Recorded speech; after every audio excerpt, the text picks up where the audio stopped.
everybody, how are you all doing? I hope you're doing well. My name's Matthew. I post videos every Monday and Friday, so if you love the tingles, then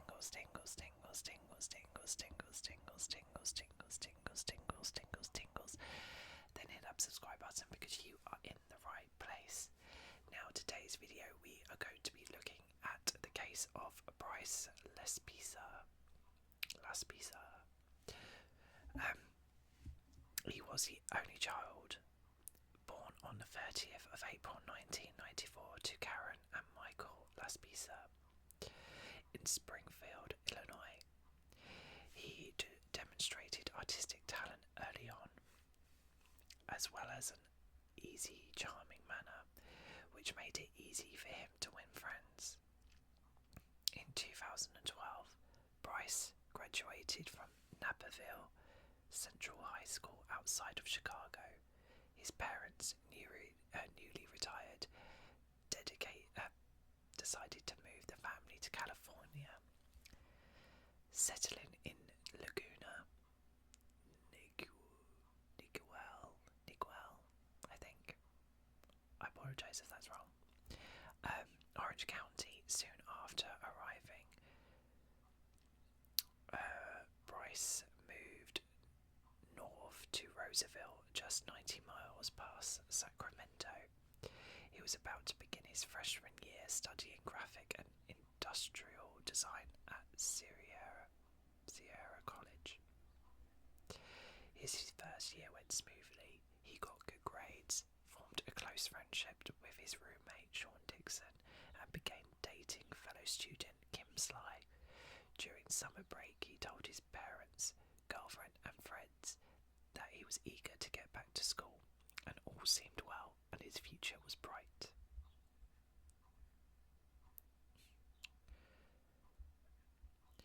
When Bryce returned to Sierra 2 weeks before classes were to resume, he seemed fresh and eager. Karen described a phone call they had after his return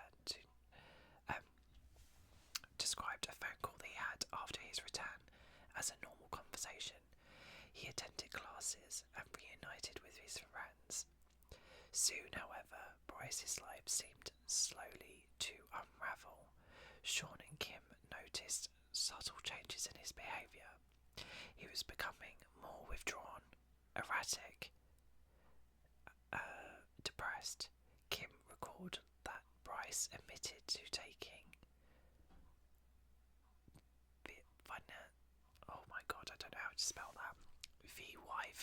Vyvanse, an amphetamine derivative used to treat ADHD, a condition he didn't have, and with severe side effects, included psychosis, depression, and mania.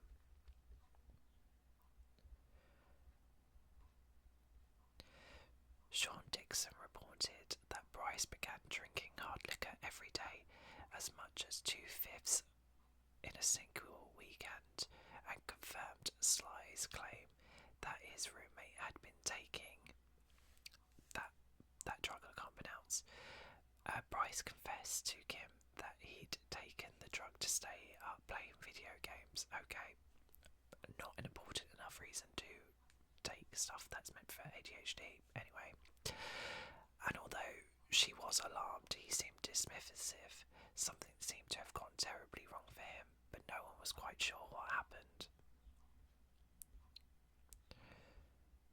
According to Sean and Kim, Bryce's use of this drug became alarmingly frequent during the first 2 weeks of the fall semester. On August 27th, he broke up with Kim by text message, saying she'd be better off without him. He also sent Sean an unusually heartfelt text message reading, "I love you, bro. Seriously, you're the best person I've ever met. You've saved my soul." That same day, he'd given Sean his Xbox and gave away a pair of diamond earrings given to him by his mother. On August 28th, Sean called Karen Laspisa to tell her that he was worried about her son. Later that night, Bryce called Karen He was at Kim's home, and she was concerned enough about his behaviour that she'd taken the keys to his 2003 Toyota Highlander away, believing that he was in no condition to drive. He informed his mother of the argument, and Karen quickly convinced Kim to return his keys and told her son to go home to bed. Karen offered to fly north to check in on him, but he told her not to come until he'd spoken to her the next day.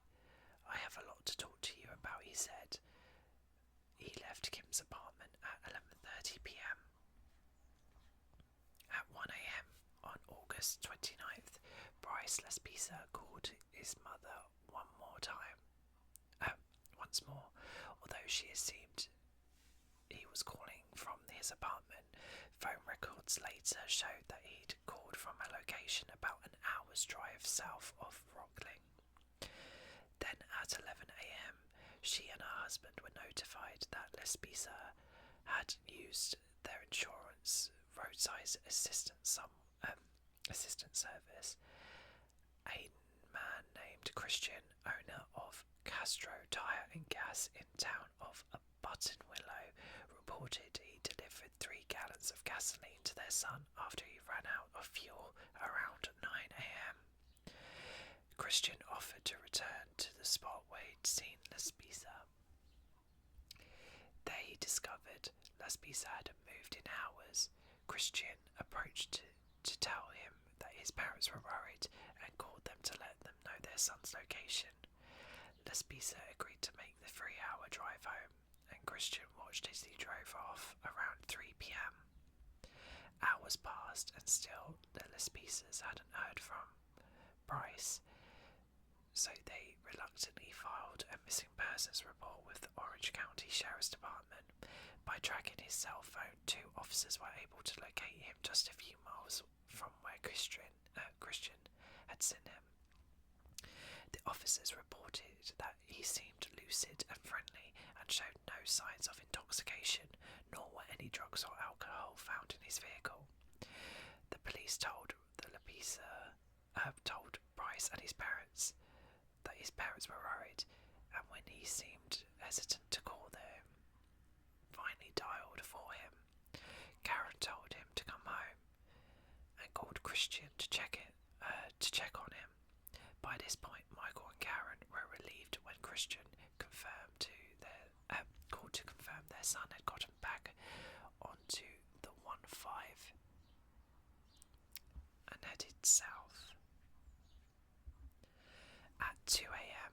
on August 30th, Bryce Laspisa called his mother one last time to tell her that he was too tired to drive anymore and would pull off the road to sleep. She agreed with the decision and expected to see him in the morning. But when the doorbell rang 6 hours later, it wasn't their son that Laspisas found at their doorstep, but a California Highway Patrol officer. Bryce's car had been found abandoned near Castrick Lake. The rear window had been shattered, and his phone and laptop and wallet were found inside, but there was no trace of Bryce himself. Surveillance footage showed that at 12:15 a.m. he turned onto an access road rather than pulling off for a roadside nap. Divers dredged Castrick Lake and found no trace of him. Police dogs tracked his scent across a bridge to a nearby truck stop, where the trail went cold. On September 4, 2013, charged remains found near Castrick Lake were found not to belong to Bryce Laspisa 4 years later. A skull found off nearby Templing highways was likewise ruled out. Similar reports over the years have also left investigators empty-handed. Without a body, detectives were unable to close the case. A number of theories were proposed to explain Bryce's disappearance. That he'd left behind his phone and wallet could indicate that he intended to abandon his old life for a new one. either under assumed identity or off the grid. It's possible that his drug and alcohol use provoked a psychotic break or withdrawal from that drug caused a sudden severe depression.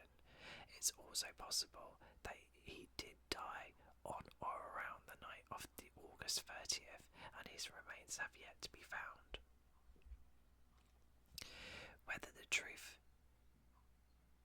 Whatever the truth, his disappearance was a tragedy.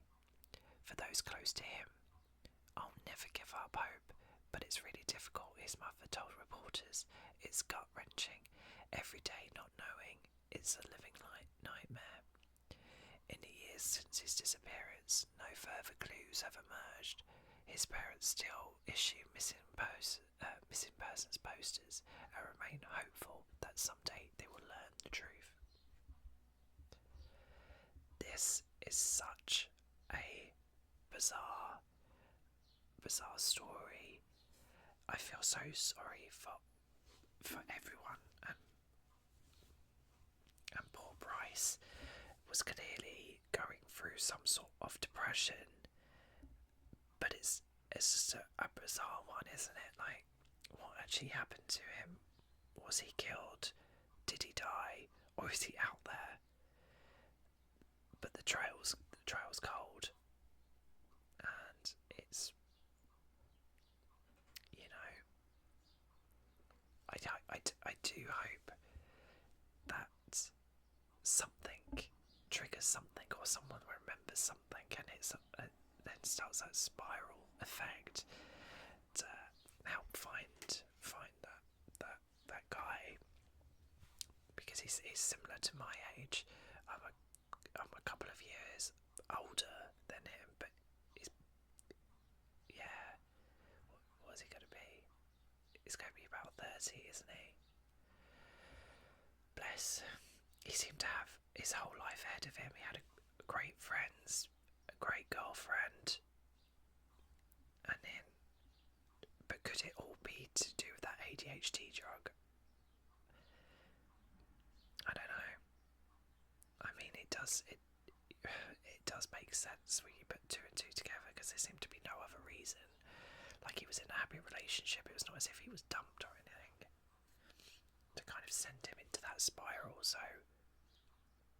I honestly don't know. I mean, Bryce, if you happen to be watching this, I think it's time to, you know, reach out to your parents. Whatever's happened, you know, it could be in the past, and I'm sure everyone will just want you back in their life, no matter what happened. So yeah, it's sad. These unsolved, like, cases, I don't know, have a weird effect on me, because there's no, I say this every time, there's no closure, and I don't like that.